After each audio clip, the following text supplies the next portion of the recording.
Agora vamos começar já com a nossa primeira entrevista aqui do Jornal da Alesp, que vai falar agora com o Dr. Tiago Natalio. Ele é advogado e fala sobre a reabertura das áreas comuns e os reflexos da pandemia nos condomínios. Bom dia, doutor Tiago. Seja bem-vindo ao Jornal da Rede Alesp.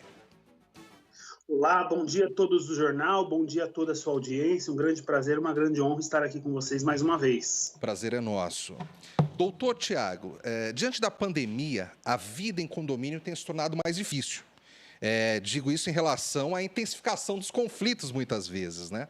Quais são os principais conflitos e qual é a dica para os síndicos poderem solucionar essas demandas, doutor Tiago? Sem dúvida que, em relação, dado o fato de uma aglomeração muito grande nos condomínios por conta do confinamento, nós temos percebido aí que os números de conflito eles aumentaram bastante e, na maioria das vezes, todos eles relacionados à perturbação do sossego. Ou seja, se nós imaginarmos o condomínio onde as crianças elas estão tendo aula dentro dos apartamentos, os pais, ao invés de sair para trabalhar, eles também estão fazendo trabalho home office. E, ao mesmo tempo, as crianças elas acabam brincando dentro do apartamento, fazendo barulho.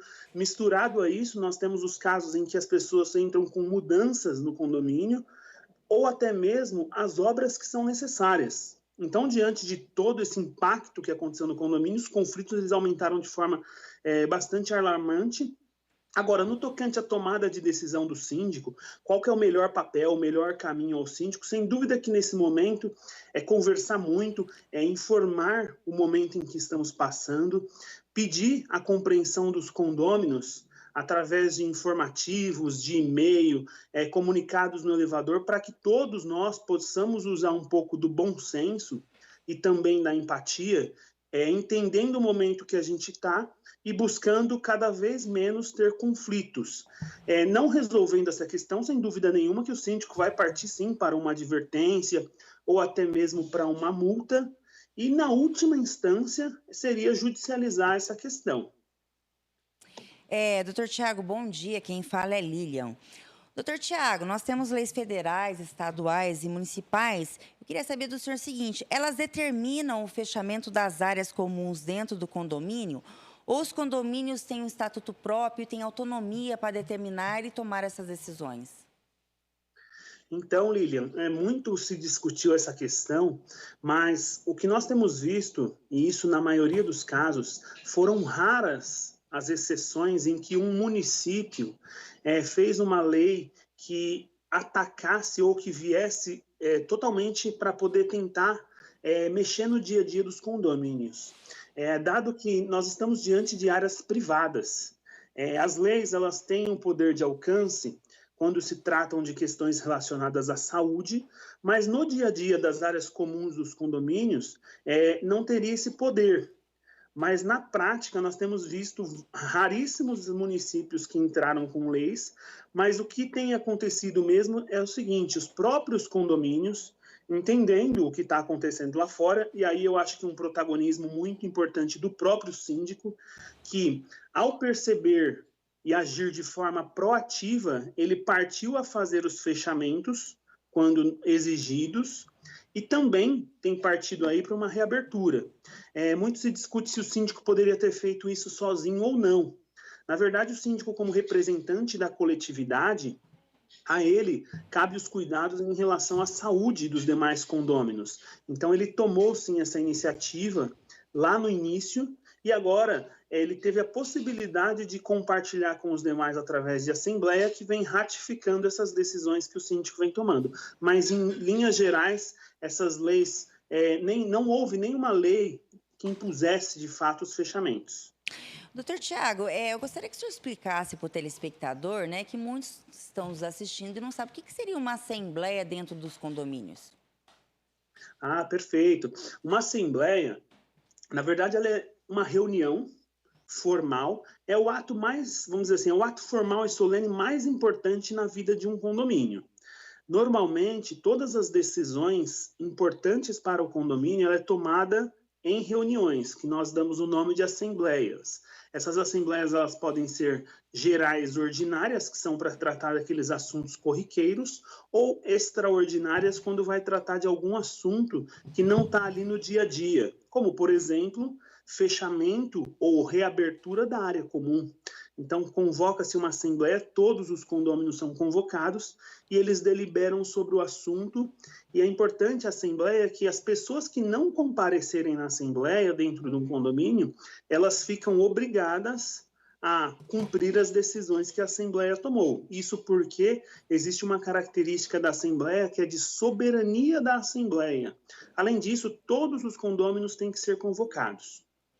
E, doutor, qual que seria esse quórum? Tanto para reunião ordinária ou extraordinária, existe um quórum mínimo para poder estar prosseguindo ou não? Existem diversos quórums previstos tanto no Código Civil quanto na convenção do condomínio. A convenção nada mais é como se fosse a lei mais importante do condomínio, só que ela é feita num documento à parte que cada condomínio tem a sua. Mas no tocante aos quórums em si, como tem diversos quórums diferentes, a regra que impere é a seguinte: quando nós não temos um quórum específico na convenção ou na lei para tratar de um determinado assunto, aplica-se o quórum de maioria simples, ou seja, as pessoas que aparecerem em assembleia vão decidir por maioria simples, 20 a 29, 29 a 28, 20 a 19 e assim por diante. Agora, doutor Tiago, essas assembleias continuam sendo apenas de forma virtual? Já é possível fazer presencial também ou ainda não?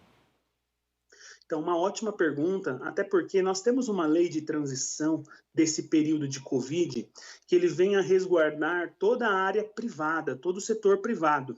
Então, nessa lei foi dito o seguinte, que as assembleias poderão, em caráter de emergência, serem feitas de forma virtual, hipótese em que o voto virtual ele será tido como um voto presencial. E foi importante essa lei porque havia muita discussão acerca das assembleias online ou assembleias virtuais, se elas teriam ou não validade. Então, durante esse período dessa lei, esse período de transição, que vai até 30 de outubro, as assembleias virtuais elas podem ser feitas com total segurança jurídica. Passado esse período, nós voltaremos ao status quo, ou seja, o anterior à pandemia, daquela discussão se pode ou se não pode. Muitos defendem que teria que estar prevista na convenção de condomínio essa assembleia para acontecer, mas fato é, quando a lei não proíbe, pelo nosso sistema ser aberto, então, em tese, é permitido.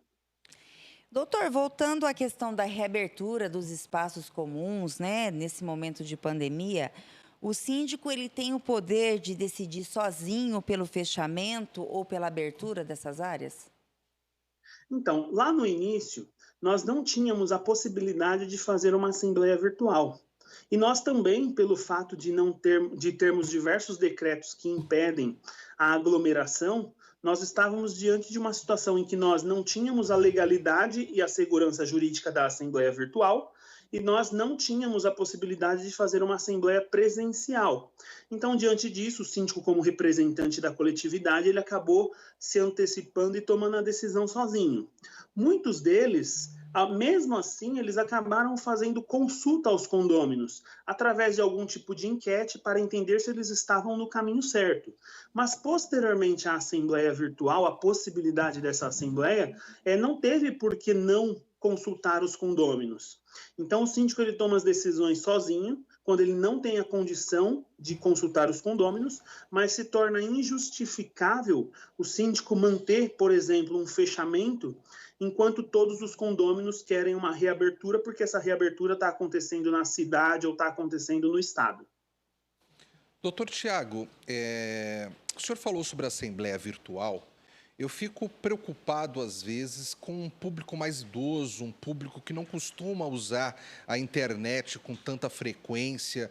Quando um condomínio tem um público predominante mais idoso e as pessoas falam, não, eu não participei da assembleia porque eu não sei usar o computador, porque eu não tenho o hábito de usar o computador, o que deve ser feito neste caso específico? O que o síndico pode fazer para conseguir fazer a assembleia e, ao mesmo tempo, ter uma participação de mais condôminos?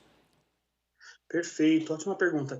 Estando aí diante de um caso emergencial, onde necessariamente nós precisamos reunir o máximo de pessoas, ainda que nós viemos a ter essa impossibilidade por parte de alguns condôminos, e também em conjunto com a impossibilidade de se reunir presencialmente, a gente vai acabar tendo que fazer, não tem outra alternativa.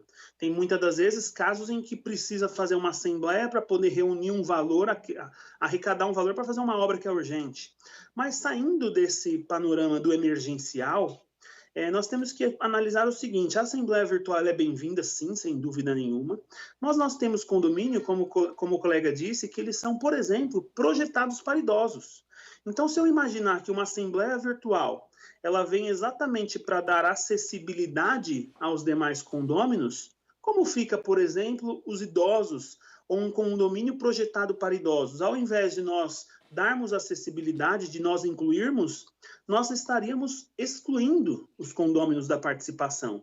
Então, sem dúvida nenhuma que, de forma bastante inteligente, o próprio artigo 12, no parágrafo único da Lei 14.010, ele trouxe o seguinte texto, que, diante da impossibilidade da Assembleia Virtual, os mandatos de síndico, por exemplo, que é o mais importante a gente manter, eles ficam automaticamente prorrogados até 30 de outubro.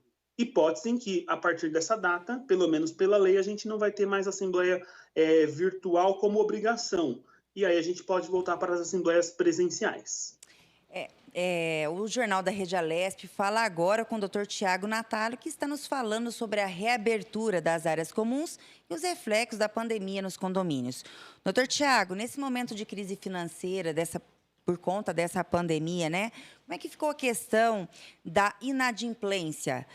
Pode um síndico conceder descontos, né, juros, multas ou correção monetária? Como que ficou essa situação agora? E como também ela era antes dessa crise? Sem dúvida nenhuma que, dado o fato do fechamento, do confinamento, esperávamos, como já previsto, uma crise que ela viesse do ponto de vista financeiro. E a inadimplência ela aumentou em todos os setores. Nós imaginávamos que em condomínio seria ainda mais impactante, mas graças a Deus, pelo reflexo que a gente tem visto, não aconteceu dessa forma. Todavia, como a cobrança de correção monetária, juros, multa, ela é uma imposição da lei, não pode o síndico dar desconto dessas multas, dessas atualizações. Então, o que o síndico poderia fazer dentro dos condomínios, que é o que muito tem sido feito, é o parcelamento dessas dívidas, de modo que dê condição aos condôminos fazerem os seus acordos e pagar a dívida do condomínio comum, eu digo a cota condominial. Isso porque o condomínio necessita desses valores até para poder dar na própria manutenção e continuar tendo as utilidades que o condomínio tem. Doutor, um condômino que ele está inadimplente, ele fica sem o síndico ele tem o direito de proibi-lo de usar as áreas comuns ou não? Então, esse assunto, ele já foi levado ao Tribunal de Justiça, ou melhor, ao STJ, e lá foi decidido que nenhuma penalidade pode ser dada ao condômino que não seja uma penalidade pecuniária, ou seja, aquelas que envolvem valor. Então, o síndico não pode proibir o condômino de utilização da área comum, como, por exemplo, não vai utilizar mais a piscina, ou a quadra, ou a academia. Até porque, se nós imaginássemos uma penalidade como essa, além de ser algo que expõe o condômino, é algo vexatório, nós poderíamos imaginar que vai até contra o princípio da dignidade da pessoa humana. E, além do mais, esse condômino, uma hora ele vai pagar essa cota condominial. E quando ele pagar, como que fica? A gente não tem como mensurar. E ele vai alegar o que? Então, se vocês me proibiram, agora eu quero pagar com desconto. Então, ficaria muito difícil uma situação dessa. Mas o que a lei prevê, como uma penalidade não pecuniária é a impossibilidade desse condômino votar nas assembleias de condomínio. Então, essa é uma penalidade que a gente pode aplicar a ele. Doutor Tiago, é claro que cada cidade tem as suas particularidades nesse momento de pandemia, cada condomínio, mas, de uma forma geral, como está se dando essa reabertura? Como que estão sendo liberadas áreas comuns dos condomínios neste momento? Da mesma forma como lá no início nós tivemos o fechamento como um reflexo do que aconteceu nas cidades e nos estados, nesse momento de reabertura, a gente tem observado o mesmo reflexo. Então tem sido difícil síndicos mais conservadores dizer que não, a gente não pode abrir. Não, porque os condôminos também têm pressionado essa reabertura, porque eles têm visto a reabertura dos parques, dos shoppings e assim por diante em cada cidade. Então, os cuidados, eles não são diferentes do que a gente tem visto no setor público ou no setor privado, nos diversos comércios que a gente participa. Então, a utilização de máscaras como um item obrigatório, principalmente aqui no estado de São Paulo, que a gente tem decreto para essa questão, a utilização de álcool em gel dentro das áreas, o isolamento, digo no ponto de vista de uma limitação de condôminos utilizando uma determinada área. Então, por exemplo, na academia, vamos limitar a utilização de 6 pessoas ao mesmo tempo, vamos limitar a questão do distanciamento social, a mesma coisa na utilização da piscina, na utilização da quadra, nos elevadores, a utilização por família, ou a cada vez sobe um, desce o outro. Então, algumas regras têm sido implementadas de modo a gente conseguir, de fato, dar essa reabertura nos condomínios, como se fosse num protocolo mesmo de segurança à saúde. Bem, doutor Tiago, agradeço a entrevista. Mais uma vez, muito obrigada por participar aqui do nosso jornal e tenha um bom dia. Eu que agradeço, um bom dia a todos vocês e um bom dia a todos a sua audiência. Obrigada.